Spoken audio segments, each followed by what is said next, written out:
Hello everyone, मेरे YouTube channel में आपका फिर से स्वागत है।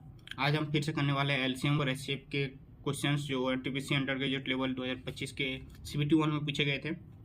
तो बिना टाइम वेस्ट किए चलिए शुरू करते हैं। पहला क्वेश्चन है 15.4 और 0.006 का एलसीएम क्या होगा। ठीक है, तो पहली चीज़ याद रखिएगा, जो एलसीएम होता है या तो बड़ा नंबर के इक्वल होगा या फिर इससे बड़ा नंबर होगा। इससे छोटा नंबर नहीं हो सकता है कभी भी।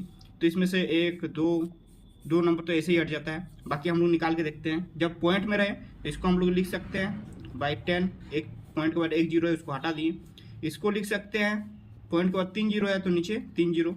जब एलसीएम निकालने बोला है तो ऊपर के डिजिट का एलसीएम निकालेंगे, नीचे का एचसीएफ निकालेंगे। तो देखिए ऊपर वाला का हम लोग को एलसीएम निकालने की जरूरत नहीं है। क्यों? क्योंकि यहाँ सब में पॉइंट अलग अलग है। नीचे का एचसीएफ निकालेंगे तब भी चलेगा। 10 और 1000 का एचसीएफ कितना होगा? 10 होगा। मतलब जो भी पॉइंट आएगा, जो भी नंबर आएगा यहाँ, उसमें पॉइंट के बाद एक डिजिट रहेगा। यहाँ पे पॉइंट के बाद एक डिजिट किस में है? ये है। तो ये आपका आंसर हो गया। ठीक है, आगे आप चाहे तो निकाल के देख भी सकते हैं। दूसरा क्वेश्चन है, दो संख्याओं का एचसीएफ और एलसीएम क्रमशः 2 और 492 है। यदि इनमें एक संख्या 82 है तो दूसरी संख्या ज्ञात कीजिए। तो आपको पता होना चाहिए किसी भी दो नंबर का एचसीएफ और एलसीएम का मल्टीप्लिकेशन दोनों नंबर का मल्टीप्लिकेशन के इक्वल होता है।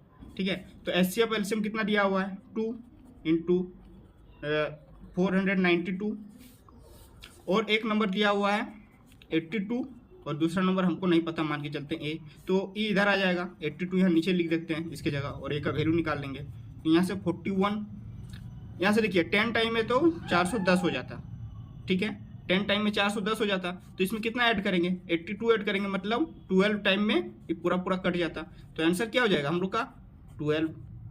ठीक है, नेक्स्ट क्वेश्चन पे आते हैं। दो संख्याओं का एचसीएफ और एलसीएम क्रमशः 6 और 36 है, 6 और 36 है। यदि दोनों संख्याओं का अंतर 30 है तो दोनों संख्याएं ज्ञात करें। देखिए ये क्वेश्चन सबसे जल्दी निकलता है आपका ऑप्शन से। ऑप्शन में देखिए 18 और 48 है, ये दोनों का तो एचसीएफ 6 आ जाएगा और एलसीएम आपका और एलसीएम 36 नहीं होगा। क्यों? क्योंकि अभी अभी बोले कि एलसीएम कभी भी बड़ा नंबर से बड़ा नहीं हो सकता है। इसमें भी बड़ा नंबर से बड़ा है, सिर्फ ये है, इसमें भी बड़ा नंबर से बड़ा है। तो यही आपका आंसर हो जाएगा। ठीक है, नेक्स्ट क्वेश्चन पे आते हैं। दो संख्याओं का योगफल दिया हुआ है 57 और उनका एलसीएम दिया हुआ है 812। दोनों संख्याएं याद करें। एलसीएम दिया हुआ है, ठीक है, और योगफल दिया हुआ है। तो और एक चीज याद रखिएगा, जो एलसीएम आपका एचसीएफ होता है तो जो आपका योगफल होगा उसको भी डिवाइड करेगा हमेशा। यहाँ पर 19 नहीं, सॉरी, हाँ डिवाइड नहीं करेगा यहाँ पर, सॉरी। तो ऐसे तो हमको ये नंबर हमको पता चल रहा है, ऐसे देख के ही बता सकते हैं। 28 का स्क्वायर प्लस 28 करेंगे तो इतना हो जाएगा। इसको निकालेंगे कैसे? एक तरीका है, x प्लस वाई दिया हुआ है आपका, x प्लस वाई 57 दिया हुआ है और एक्स वाई दिया हुआ है 812। इसका इक्वेशन लेके निकाल सकते हैं।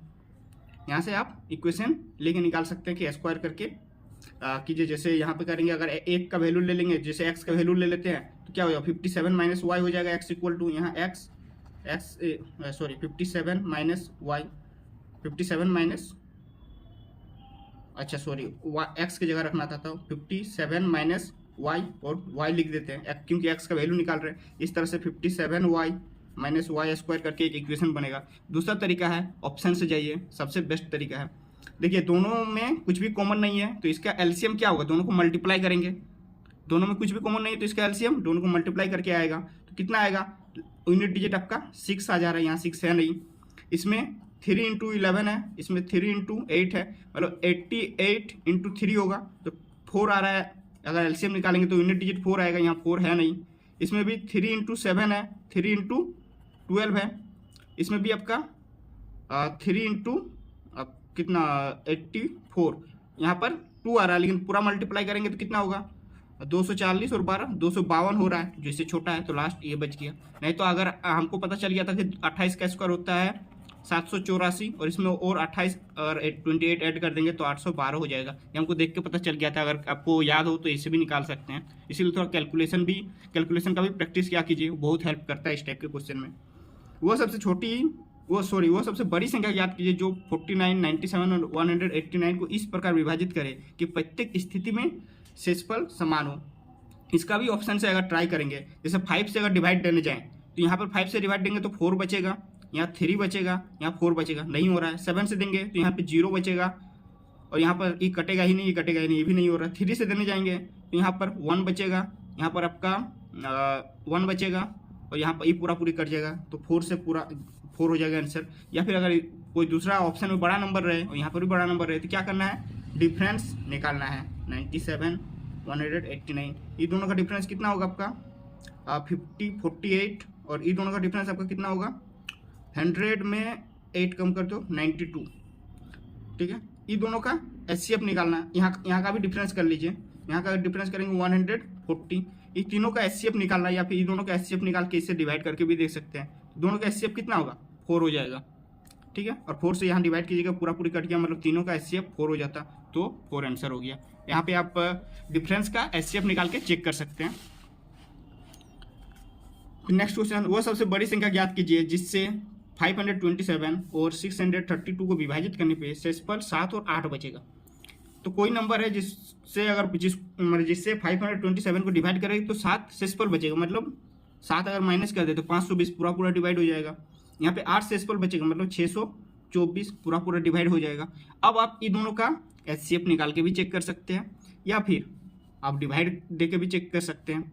तो यहाँ पे देखिए HCF निकालेंगे तो यहाँ पर 3 आ रहा है, अच्छा से देखिए, मतलब ये 3 से ये नंबर डिवाइड हो रहा है, तो जो HCF आएगा वो भी 3 से डिवाइड होने वाला आना चाहिए। जो HCF आता है वो दोनों नंबर को डिवाइड करता है, तो इस नंबर को डिवाइड करने के लिए 3 तो जरूरी है, तो इसीलिए 3 आना चाहिए। तो 3 इसमें से किस में आएगा, मेरे पास सिर्फ इसमें आएगा 3। इस तरह करके भी आप आंसर निकाल सकते हैं। नेक्स्ट क्वेश्चन आ जाते हैं। देखिए बहुत दिखने में बहुत हार्ड है लेकिन बहुत ईजी क्वेश्चन है। कोई एक नंबर है, 3 नंबर है, उन लोगों को तोड़ के दे दिया है पावर के फॉर्म में, उसका LCM बोला है निकालने। तो LCM क्या होता है, हर एक नंबर को लेना है उसका हाईएस्ट पावर के साथ। जैसे एक 3 है, 8 है, 14 है, या 3 है, 14 है, 19 है, 8 है, 14 है, 19 है, मतलब 3 है हम लोग के पास, 8 है हम लोग के पास, 14 है हम लोग के पास और 19 है। अब इन लोग का हाईएस्ट पावर के साथ लेना है। सबसे हाईएस्ट पावर 3 का किस में है, 3 का पावर 3, 8 का किस में है, 8 का पावर 3, 14 का किस में है, 14 का पावर 2, 19 का पावर 2। तो ये हो गया आपका LCM। और अगर HCF बोलेगा तो सबसे कम पावर वाला लेना है, वो HCF निकल जाता है। तो 3 का पावर 3, 8 का पावर, ये वाला ऑप्शन नंबर 4 आपका आंसर हो गया। नेक्स्ट क्वेश्चन पे आते हैं। दो संख्याओं का अनुपात 5:6 है, उनका HCF 7 है, उनका LCM ज्ञात करें, ठीक है। तो सबसे पहले देखिए, जब अनुपात दिया गया है तो मतलब वो जो इस तरह से भी समझिए कि LCM है तो LCM तो मल्टीप्लाई करके आएगा, तो वो 5 से भी मल्टीप्लाई होना, मतलब डिवाइड होना चाहिए, 6 से भी होना चाहिए, और उनका HCF जो दिया है वो 7 से भी होना चाहिए। जब रेशियो में है तो दोनों रेशियो का जो नंबर है उससे भी डिवाइड होना चाहिए वो नंबर, और जो HCF है उससे तो होना ही चाहिए। तो यहाँ पर देखिए ये तो 5 से हो रहा है लेकिन 6 से नहीं होगा, ये 5 से नहीं होगा, ये 5 से नहीं होगा, ये इससे होगा। दूसरा तरीका क्या है, यहाँ 5x मान लेते हैं और एक 6x नंबर मान लेते हैं। ये दोनों का HCF कितना निकलेगा, जो कॉमन है वही HCF हो गया, तो कॉमन कितना हो गया x, 5 और 6, x हो गया कॉमन। तो यहाँ पे तो HCF दिया हुआ है 7, तो x = 7 मान सकते हैं। तो नंबर क्या हो जाएगा 35 और 42। 35 और 42 का LCM निकालेंगे तो इसको 7 × 5, इसको 7 × 6, तो हो गया आपका 7 × 5 × 6 30 × 7 210। आपका इस तरह से भी आ गया।